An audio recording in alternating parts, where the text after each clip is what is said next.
Thank you, Madam Speaker. I rise today to address the very concerning uptick in hate crimes against members of the Jewish community in recent weeks. To be clear, these incidents have not been isolated, and their sheer volume should frighten us all. We must do more to acknowledge these crimes against our Jewish brothers and sisters and ensure the perpetrators of these crimes are held accountable. Perhaps the most telling sign of how dangerous things have gotten is the statistical data. Those who clearly identify as Jews with their garb and outward trappings have been viciously and frequently targeted. According to the ADL, there have been an 80% increase in anti-Semitic incidents in the United States. Some include Nazi propaganda in public parks, and synagogues, as well as suspensions in schools related to anti-Semitic attacks. In Lincoln, Nebraska, the South Street Temple was spray painted with swastikas and racial epitaphs.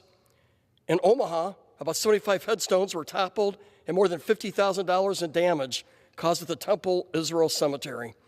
I've repeatedly condemned this behavior and stand with Nebraska Jewish community and all of those across the U.S. who've experienced similar situations. Recently, I had the pleasure of meeting one of the most prominent leaders of the Orthodox Jewish community, Rabbi Dovid Hofstedter, the son of Holocaust survivors, who founded the Dirshu, the largest Torah organization in the world.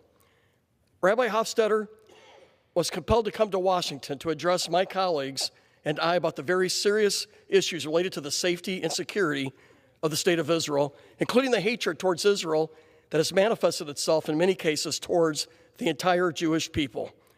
I committed to Rabbi Hofstedter that we in Congress will do everything in our power to continue standing up for the Jewish people and ensuring their safety from New York to Nebraska and all across the United States.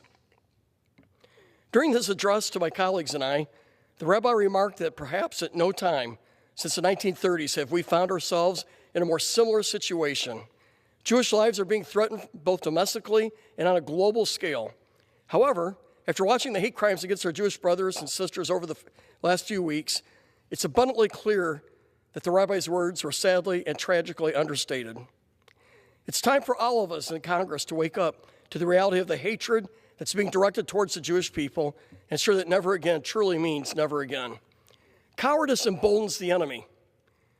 What Rabbi Hofstedter and the Dirshu represent is the true antidote to this venomous hatred that has been exhibited towards the community he leads. We must not buckle under fear, but rather call out the haters and show that the Jewish people as a community will never stand down. They will continue to practice their Jewish heritage with their heads held high. Out of the darkness of the Holocaust, the rabbi decided to dedicate his life to reviving the levels of Jewish scholarship and education to the levels that were predating the Holocaust.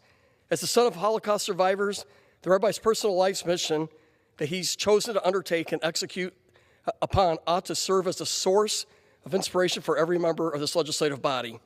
Just as Martin Luther King once said, darkness cannot drive out darkness, only light can do that. Hate cannot drive out hate, but only love can do that.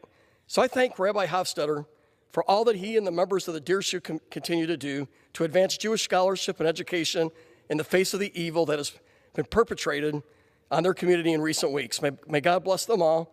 May God bless the United States of America. Madam Speaker, I yield back.